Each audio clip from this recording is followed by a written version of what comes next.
കമാൽ പാഷ അദ്ദേഹം കേരള ഹൈക്കോടതിയിലെ ഒരു മുതിർന്ന ജഡ്ജിയായിരുന്നു, സീനിയർ ജഡ്ജിയായിരുന്നു, റിട്ടയർ ചെയ്തു. കേരളത്തിന്റെ സാമൂഹിക രാഷ്ട്രീയ വിഷയങ്ങളിലൊക്കെ ടെലിവിഷൻ ചാനലുകളിലും അതേപോലെ യൂട്യൂബ് ചാനലുകളിലൊക്കെ അദ്ദേഹം സ്ഥിരമായിട്ട് അഭിപ്രായങ്ങൾ പറയാറുണ്ട്. അതിന് ജനങ്ങൾ വലിയ വെയിറ്റേജ് കൊടുക്കാറുമുണ്ട്, സത്യമാണ്. അപ്പം കുറച്ച് സമയമായിട്ട് ഞാൻ ഇയാളെ വാച്ച് ചെയ്യാറുണ്ട്. ഇദ്ദേഹം കൊല്ലം ജില്ലയിലെ പുനലൂർ അഞ്ചല പ്രദേശത്ത് നിന്നുള്ള ആളാണെന്നും എനിക്കറിയാം. ഇദ്ദേഹം എറണാകുളത്താണ് പ്രാക്ടീസ് തുടങ്ങുന്നത്. അവിടുന്ന് പിന്നീട് സ്പെഷ്യൽ ജഡ്ജി ആയിട്ടും ജുഡീഷ്യൽ ഡിപ്പാർട്ട്മെന്റിലോട്ട് വന്ന് CBIയുടെ സ്പെഷ്യൽ ജഡ്ജി ആയിട്ടൊക്കെയാണ് ഇദ്ദേഹം റിസർവേഷൻ കോട്ടയിൽ കൂടിയാണ് ഹൈക്കോടതി ജഡ്ജി ആകുന്നത്. പക്ഷെ ഒരു കാര്യം പറയാം, അദ്ദേഹത്തിന്റെ കൂടെ ജഡ്ജി ആയിരുന്ന ഹൈക്കോർട്ടിലെ പലരും പല സീനിയർ അഭിഭാഷകരോടും അതായത് വക്കീലന്മാരോടും ഈ കമാൽ പാഷയെ പറ്റി ഇന്ന് ഞാൻ ചോദിച്ചു. സീനിയർ ആയിട്ടുള്ള പല ബ്യൂറോക്രാറ്റ്സിനോടും ചോദിച്ചു. അവരെല്ലാം വളരെ അർത്ഥശങ്കയില്ലാത്ത വിധം പറയുന്ന ഒരു കാര്യമുണ്ട്. കമാൽ പാഷ വലിയൊരു വർഗീയ തീവ്രവാദ സ്വഭാവമുള്ള ആളാണ്.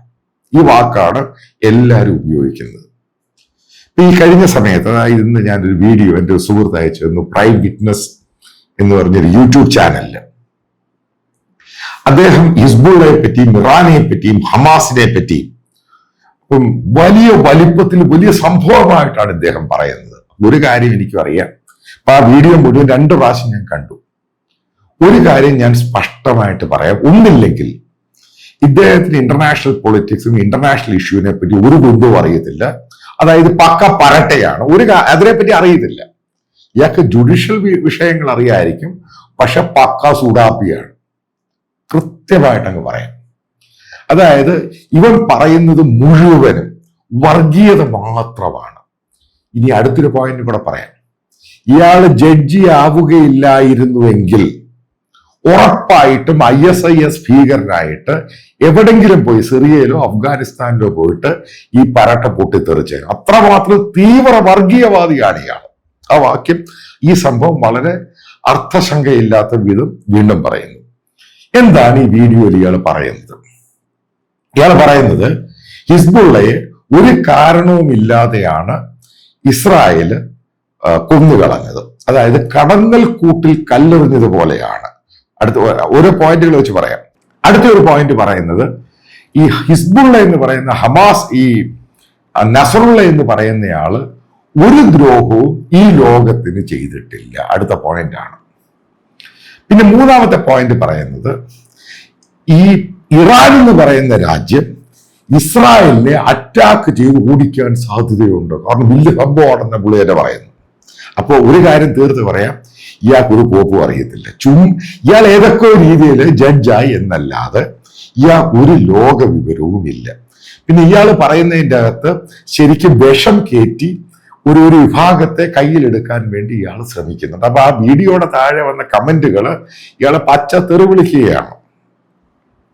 ഇയാൾ പറയുന്നത് ഇസ്രായേല് ഭീകര രാജ്യമാണ്, ഈ നസറുള്ളയെ കൊല്ലേണ്ട യാതൊരു ആവശ്യമില്ല, വലിയൊരു മനുഷ്യനാണ്, വലിയൊരു സംഘാടകനാണ് എന്നൊക്കെയാണ് ഇയാൾ പറയുന്നത്. ഇപ്പം ഇസ്രായേലിന്റെ കാര്യം ഇവിടെ നിൽക്കട്ടെ. എന്താണ് നസറുള്ള ഹിസ്ബുള്ളയുടെ ചരിത്രം? എടോ കോപ്പ് ജഡ്ജി താൻ പോയി പഠിക്കുക ആദ്യം, അതിന്റെ ചരിത്രം എന്തുവാണ് ഹിസ്ബുള്ളയുടെയും നസറുള്ളയുടെയും ചരിത്രം. അതായത് ഭീകരവാദികളായിട്ട് എത്ര പേരെ കൊന്നു, ലെബനനിൽ മാത്രമല്ല മുസ്ലിങ്ങളായ ആൾക്കാര് സിറിയയിൽ കയറി കൊന്നു. എത്ര പേരാണ് കൊല്ലപ്പെട്ടത്? ഏകദേശം 60,000 പേരെയാണ് അവിടെ ഭരിക്കുന്ന, അതായത് അവിടുത്തെ സിറിയയിലെ ഡിക്റ്റേറ്ററായ അസാദിന് വേണ്ടി ഹിസ്ബുള്ളയും ഇയാളുടെ ആൾക്കാരും ഈ സിറിയയിൽ പോയി, വടക്കൻ പ്രവിശ്യയിൽ പോയി ആളുകളെ കൊന്നത്. താൻ ആദ്യം പോയി ഇത് വായിച്ച് മനസ്സിലാക്കുക, പരമനാറി, ഇത് ആദ്യം മനസ്സിലാക്കുക. ആരായിരുന്നു ഹിസ്ബുള്ള, ആരായിരുന്നു നസറുള്ള? എന്തിനു വേണ്ടിയാണ് ചില അറബ് രാജ്യങ്ങൾ, ഭീകരവാദികളായ അറബ് രാജ്യങ്ങൾ ഇയാളെ സഹായിച്ചത്? എന്തിനു വേണ്ടിയാണ്? എന്താണ് അവരുടെ ഉദ്ദേശ ലക്ഷ്യം? അതായത് ഞാൻ വായിച്ച് മനസ്സിലാക്കിയിടത്തോളം ഇതിനെപ്പറ്റി ശരിക്കും സ്റ്റഡി ചെയ്യുന്ന ഒരാളാണ് ഞാൻ. ഈ പറയുന്ന പല രാജ്യങ്ങൾക്കും, അതായത് ഈ ISIS-ഉമായിട്ട് ഇതുമായിട്ടൊക്കെ നിൽക്കുന്ന രാജ്യങ്ങൾക്ക് വേണ്ടി, അതായത് ഭീകരമായ ഇസ്ലാമിക ഫണ്ടമെന്റലിസ്റ്റുകളുമായിട്ട് മുന്നോട്ട് പോകുന്ന രാജ്യങ്ങൾക്ക് വേണ്ടി, അവർക്ക് ആവശ്യമുള്ളപ്പോൾ അവരെ എതിർക്കുന്നവരെ തൊലയ്ക്കാൻ വേണ്ടി ഉണ്ടായ ഒരു മിലിഷ്യ ഗ്രൂപ്പാണ് ഹിസ്ബുള്ള. ഇതാണ് ഇതിന്റെ ഫൗണ്ടേഷൻ. അത് ഫൗണ്ടർ മെമ്പറായ മസോമി അയാൾ പറഞ്ഞ സംഭവമാണ്. എന്തിനാണ് ഇതിന്റെ ഫോർമേഷൻ? അതായത് ഇസ്ലാമിക് ഫണ്ടമെന്റലിസത്തിന്റെ ഭാഗമായിട്ട് ആ അറേബ്യൻ രാജ്യം അവിടെ ഉണ്ടാക്കിയെടുത്ത സംഭവമാണ്. പിന്നീട് ഇത് ഇസ്രായേലിനെതിരെയും അമേരിക്കക്കെതിരെയും തിരിയുന്നു. ഇതാണ് പരട്ട ജഡ്ജ് താൻ പോയി ആദ്യം മനസ്സിലാക്കുക. എത്ര പേരെയാണ് ഹിസ്ബുള്ളയും നസറുള്ളയും കൊന്നുകളഞ്ഞത്? ഇനി ഇസ്രായേലിന്റെ വിഷയത്തിലോട്ട് വരികയാണ്. എന്താണ് ഇസ്രായേല് ഈ നസറുള്ളയെ തട്ടാനുണ്ടായ കാരണം? വ്യക്തമായ റീസൺസ് ഉണ്ട്. അതുകൊണ്ടാണ് അമേരിക്ക മറ്റുള്ള ലോക രാജ്യങ്ങളും ഇൻക്ലൂഡിങ് അറബ് രാജ്യങ്ങളും അതിനെപ്പറ്റി ഒരക്ഷരം പോലും മിണ്ടാത്തത്. കാരണം നസറുള്ള ചാവുക എന്നുള്ളത് പല ലോക രാജ്യങ്ങളിൽ സമാധാനം നിലനിൽക്കുവാൻ ആവശ്യമായിരുന്നു. ഇത് ഫണ്ടമെന്റൽ ആയിട്ടുള്ള കാര്യമാണ്. എന്തുകൊണ്ടാണ് തട്ടിയത്? ഒക്ടോബർ 7-ന് ഹമാസ് അറ്റാക്ക് ചെയ്യുന്നു. 1200 പേരാണ് കൊല്ലപ്പെട്ടത്. അതിക്രൂരമായിട്ട് സ്ത്രീകളെ വല്ലാത്ത രീതിയിൽ വേട്ടയാടി. ഇതിന്റെയൊക്കെ ഗ്രാഫിക്സും അതേപോലെ വീഡിയോ ലോകം മുഴുവനും പോയതാണ്.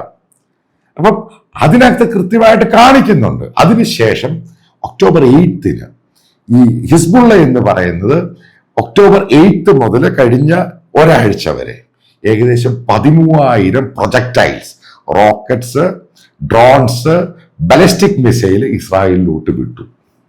അതിൻ്റെ അകത്ത് ചിലതൊക്കെ തെറിച്ചിട്ട് ഗൊലൻ ഹൈറ്റ്സിൽ ഏകദേശം 12 കുട്ടികളാണ് നോൺ ജൂയിഷ് ആയിട്ടുള്ള കുട്ടികൾ പഠിച്ചുകൊണ്ടിരിക്കുന്ന സ്കൂളിൽ വീണ് തട്ടിപ്പോകുന്നത്, അതായത് കൊല്ലപ്പെട്ടത്. അതെങ്കിലും നീ ഒന്ന് ആദ്യം അത് വായിച്ച് മനസ്സിലാക്കി എന്താണ് ഈ സംഭവം എന്ന്. എന്നിട്ട് നീ കണ്ട് വാർത്ത ഈ മത തീവ്രതയൊക്കെ പറ. കാരണം നിന്നെ സാറെന്നും അദ്ദേഹത്തെ വിളിക്കാൻ എനിക്ക് യോഗ്യതയില്ല. കാരണം താൻ ഈ പറയുന്നത് മുഴുവനും ഒരു വലിയ മത തീവ്രതയ്ക്ക് സപ്പോർട്ട് ചെയ്യുകയാണ്. അത് കേട്ട് നാളെ കേരളത്തിലെ പല ചാനലും എടുത്ത് അലക്കും. ഒരു ചാനൽ ഞാൻ കേട്ടു, അതായത് കോഴിക്കോടുള്ള ചാനലിൽ കേട്ടു, 2006 വാറിൽ ഇസ്രായേൽ ഹമാസ് ഈ ലെബനൻ വാറിൽ നസറുള്ള ഇസ്രായേലിനെ തോൽപ്പിച്ചു. ആലോചിച്ചു. കാരണം സുഖിപ്പിക്കാൻ വേണ്ടി പറഞ്ഞുണ്ടാക്കുന്ന ഒരു സംഭവമാണ്. അതിനകത്ത് ഇസ്രായേലിന്റെ വാർ മാനേജ്മെന്റ് തെറ്റി എന്നുള്ളത് എല്ലാവരും സമ്മതിക്കാം. 169 ഇസ്രായേലി ഭടന്മാരാണ് കൊല്ലപ്പെട്ടത്. ഇതാണ് കറക്റ്റ്. പകരം ഹിസ്ബുള്ളയായിട്ട് ബന്ധപ്പെട്ട് ഏകദേശം 1000-ൽ പരം ഹിസ്ബുള്ള ടെററിസ്റ്റുകളാണ് കൊല്ലപ്പെട്ടത്. ഈ പറയുന്ന ചാനൽ ഒരു പ്രത്യേക വിഭാഗത്തെ, മത തീവ്ര വിഭാഗത്തെ സുഖിപ്പിക്കാൻ വേണ്ടി ഓരോന്ന് പറഞ്ഞു വിടുക. അതിന് പറ്റിയ ഒരാളായിട്ട് ഈ കമാൽ പാഷ മാറിയിട്ടുണ്ട്. ഇയാളെ പറ്റി വേറെയും ഒരു സംഭവം പറയാം. ഇദ്ദേഹം പത്തനാപുരം, അതായത് ഞാൻ ജനിച്ചു വളർന്ന ആ സീറ്റില്, അസംബ്ലി കോൺസ്റ്റിറ്റ്യുവൻസിയിൽ അവിടെ MLA ആകാൻ നടത്തിയ കളി കോൺഗ്രസിന്റെ കാൻഡിഡേറ്റ് ആകാൻ. അതായത് പക്ക വർഗീയവാദിയും മതവാദിയും. വീണ്ടും ആവർത്തിക്കുന്നു, ഇയാള് വക്കീലോ ജഡ്ജോ ആയില്ലായിരുന്നെങ്കിൽ അഫ്ഗാനിസ്ഥാനിലോ സിറിയയിലോ പോയിട്ട് ISIS കയറി പൊട്ടേണ്ടവനായവൻ. ഇവനാണ് ഈ പറയുന്നത്. ഒരു കുന്തവും അറിയത്തില്ല. അതായത് ഒരു ജഡ്ജി എന്ന് പറഞ്ഞൊരു സംഭവമുണ്ട്, എക്സ് ജഡ്ജ്, ഹൈക്കോടതി ജഡ്ജ്. അതിന്റെ ലേബിലിൽ കയറി അങ്ങ് തകർക്കുക, പക്ക തീവ്രവാദം അടിച്ചങ്ങ് വിടുകയാണ്. അത് ഇയാൾക്ക് പല ലക്ഷ്യങ്ങളുണ്ട്. ആ ലക്ഷ്യം ഒരു സാധാരണക്കാരൻ കേൾക്കുന്നയാള്, ഒരു റിട്ടയർഡ് ഹൈക്കോടതി ജഡ്ജ് പറയുന്ന കാര്യങ്ങൾ സത്യമാണോ എന്ന് ചിന്തിക്കും. പക്ഷെ താൻ ഒരു കാര്യം മനസ്സിലാക്കണം, തനിക്കൊരു പുല്ലും അറിയത്തില്ല. അതായത് ഞാൻ മറ്റൊരു ജഡ്ജിനെ പറ്റി പറയാം. നേരത്തെ ജയ്പൂരിൽ ഒരു ജഡ്ജ് ഉണ്ടായിരുന്നു. അയാള് ഒരു അടി അടിച്ചു. നിങ്ങൾക്ക് ഓർമ്മയുണ്ടായിരിക്കും. മയിലെന്ന് പറയുന്നത് മുട്ടയിട്ടല്ല, അത് മുട്ടയിടെന്ന് പറഞ്ഞാൽ ഇണ ചേർന്നിട്ടല്ല, ആൺമയിലിന്റെ കണ്ണീന്ന് വരുന്ന കണ്ണുനീരെടുത്ത് കുടിച്ചിട്ട് പെൺമയില് മുട്ടയിടുന്നു എന്ന് ഒരു വിഡ്ഢിത്തരം കയറി അടിച്ചു. ഉറപ്പായിട്ട് അതിനേക്കാളും കഷ്ടം പിടിച്ചവനാണ് ഇവൻ. അല്ലെങ്കിൽ ഇത്രയും സുഡാപ്പികളൊക്കെ സഹിക്കാം. ഇതേപോലെ പൊട്ടത്തരവും മണ്ടത്തരവും വിളിച്ചു കൂവുന്നു. നസറുള്ള പാവമാണ്, ഓർഗനൈസറാണ്, അവരൊന്നും ചെയ്തിട്ടില്ല. അത് ഇറാൻ തിരിച്ചടിക്കും. ഇവിടെ കോപ്പെ, ഇറാൻ എന്ന് പറഞ്ഞ രാജ്യത്തിന് ഏകദേശം 3000 മിസൈലും ഡ്രോണുമാണ് വിട്ടത്. അറിയോ തനിക്ക്? ഈ ഒരു പുല്ലും അതിൻ്റെ അകത്ത് കയറി വീണിട്ടില്ല. അതിന് ഒരു ഐസൊലേറ്റഡ് ആയിട്ട് ഭാഗത്ത് ഒരു മിസൈൽ കയറി വീണു. അവിടെ ഒന്നും സംഭവിച്ചിട്ടില്ല. ഒരു കൊച്ചുകുട്ടിയാണ് മരിച്ചത്. ഈ ഇറാൻ എന്ന് പറയുന്ന രാജ്യത്തിനും മധ്യേഷ്യയിലും വെസ്റ്റ് ഏഷ്യയിലും ഒരു അറബ് രാജ്യത്തിനും ഇസ്രായേലിനെ തൊടാൻ കഴിയത്തില്ല. താൻ ആദ്യം വാറിന്റെ ഫിലോസഫിയും വാറിന്റെ ലേറ്റസ്റ്റ് ടെക്നോളജിയും താനൊന്ന് വായിക്ക്. കാരണം താനൊരു മതഭ്രാന്തി പിടിച്ചൊരു മൊണ്ണയാ, അല്ലെങ്കിൽ ഇതേപോലെ വിളിച്ചു പോവുകയില്ല. ഇത് പറയാൻ വേണ്ടി തന്നെയാണ് ഞാൻ ഈ വീഡിയോ ചെയ്തത്.